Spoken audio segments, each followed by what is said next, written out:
The impact of our framework nuclear deal with Iran continues to ricochet around the world. Some of our historically close allies are showing great concern. Saudi Arabia, for example, just announced a new defense doctrine focused on countering Iranian influence in the Middle East. The Saudis, like the Israelis, are openly questioning the wisdom of the United States as well as their partnership with Washington. Our next guest says this latest chapter in America's foreign policy is simply part of a much bigger story.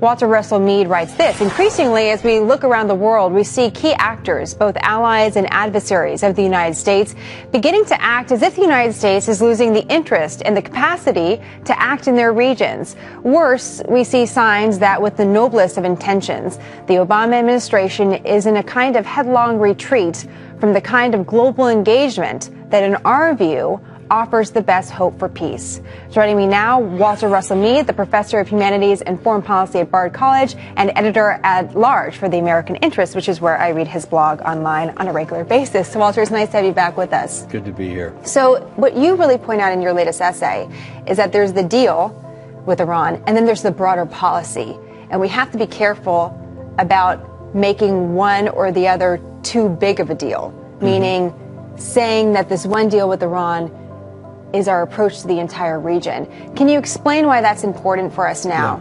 Yeah, a lot of the professional diplomats who work on these things get very, locked into one agreement, one treaty, and so they want to think about the nuclear deal in isolation from everything else. I think if you do that, you can make an argument that it's a good idea. But if you look at what's going on in the region, we've seen Iran basically, with Russia's help, defy the United States, turn Assad, for a couple of years ago, it looked like he was going to lose the civil war. He's now solidified his position. We look like we're okay with that.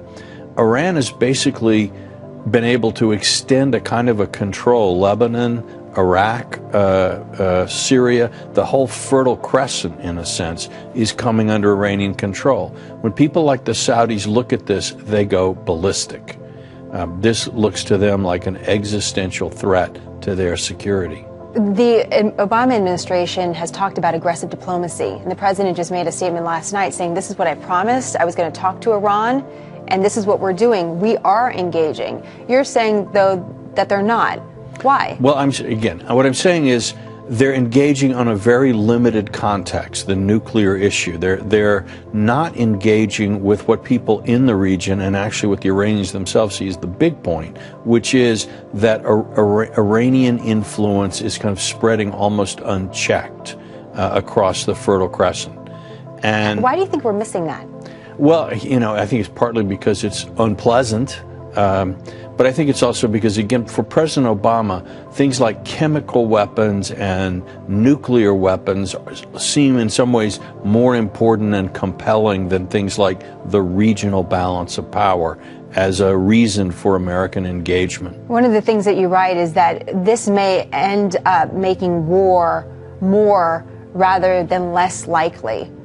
Why do you believe that? That really brings it home to all of us. Well, again, I certainly don't think it's the president's intention, but if you look, for example, at just how unhappy the Israelis and the Saudis are, I mean, it may seem unthinkable to a lot of people, but they could decide that they might work together to try to knock Iran back. And you wouldn't be surprised at that? Well, when people talk about why Israel can't achieve much in a strike with Iran, one of the main reasons is the distance. If Israel had access, even for a very short term, to bases in Saudi Arabia that were much closer to Iran, the distance wouldn't be such a problem. The calculation might change. A quick final thought from you, because you say openly in your essay that you're reserving judgment on all of this as we learn more over the next several weeks. But one of the things that you talk about in a broader perspective is global powers trying to rearrange themselves into a new global world order. Quickly, can you just give us a taste about what you're watching here? Well, Russia, China, and Iran none of them like the way the United States sort of organized Eurasia, Europe and Asia at the end of the Cold War. They've all been looking for opportunities to push back and change that. Russia has just been able to keep Ukraine from joining the European Union's association agreement. Iran, as I say, has defied the U.S. with Russia's help in Syria. And China has proclaimed this new air defense zone reaching into disputed waters with Japan. So what we're seeing is a kind of a concerted pushback by these three countries. I think we have to watch it carefully to see whether, in fact, this is the opening of a new moment in international history. This is the opening of a new moment in international history. Very interesting. Walter, it's great to have you as always. Thanks. Thank Good to you be very here. much. John?